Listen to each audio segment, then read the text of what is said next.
Traumatized Texas school rampage victims were inside one classroom, shooter locked the door. Live updates. Uvalde, Texas, grief counselors, ministers and therapy dogs provided counsel and solace Wednesday to community members and employees of the elementary school where a gunman's rampage killed 19 children and 2 teachers in one fourth-grade classroom. It was the state's deadliest school shooting in modern history and the nation's third mass shooting within weeks.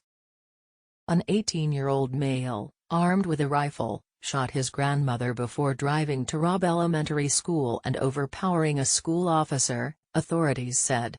Lieutenant Christopher Olivares of the Texas Department of Public Safety told CNN the children and teachers who died were inside a single classroom, where the shooter barricaded himself before he was fatally shot. Authorities identified the gunman as Salvador Ramos, 18, but revealed no motive. Ramos had hinted on social media that an attack could be coming, according to State Senator Roland Gutierrez, who said he had been briefed by state police. He said that the gunman suggested the kids should watch out and that he had bought 2 assault weapons after turning 18. It's a terrible morning. A terrible morning, Uvalde resident Juan Torres, 31, said Wednesday as he sat on his front porch a few blocks from the school. It's a terrible morning. A terrible morning. The killer entered the classroom, locked the door and started shooting, Olivares told CNN. Officers arriving on the scene began breaking windows around the school trying to evacuate children and teachers. Olivares said a tactical team forced its way into the classroom and faced gunfire but was able to shoot and kill that suspect. Multiple students in the classroom were wounded, and officials have said the death toll could rise.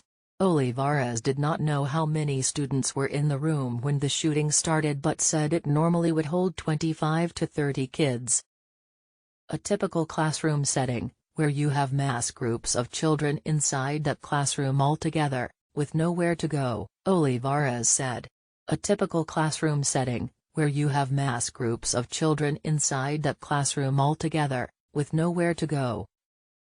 Looking across the street at a brown house, Javier Rangel, 57, remembered the young girl who used to play out front. Rangel lives a few blocks from Rob, where the girl was a student. He said her father posted to Facebook last night that she was among the dead. This has hit us bad, knowing they were young kids just starting their lives, said Rangel, a truck driver. This has hit us bad, knowing they were young kids just starting their lives. Nicole Hockley and Mark Barden, co-founders and CEOs of Sandy Hook Promise, each had a son killed in the Sandy Hook elementary school shooting spree that killed 26 a decade ago. They issued a statement saying they are sickened under the weight of our sadness as we watch another community of families suffering their worst nightmare. And they called on everyone to urge elected officials to pass legislation that protects children.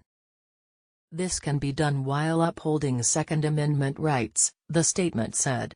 This can be done while upholding Second Amendment rights,